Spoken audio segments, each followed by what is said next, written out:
काय ग विद्या, इथे का उभी आहेस? तुम्हाला काय फरक पडतो का? अहो मी दिवसभर तुमची वाट बघत असते की तुम्ही कधी ऑफिस वरून घरी याल आणि माझ्याशी 2 शब्द प्रेमाचे बोलाल, पण असं कधी होतच नाही. घरी आल्याच्या नंतर एक तर तुम्ही फोन घेऊन बसलेला असता किंवा ऑफिसचं काम घरी घेऊन येता. ए काय ग, तुझी रोजचीच कटकट आहे. मी ऑफिस मधून वैतागून आलोय. जा चहा आण जा. म्हणजे मी कटकट करते?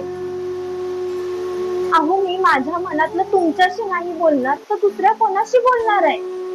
तुम्ही कधीतरी मला समजून घ्याल का प्लीज? हे सगळं कोणासाठी चाललंय? हा, आपल्यासाठीच ना.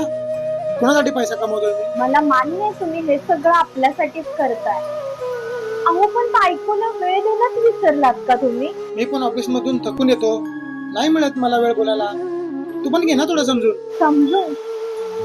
अहो समजून घेते म्हणूनच तर तुमच्याशी बोलायला आले होते, कारण मला तुमच्या पैशापेक्षा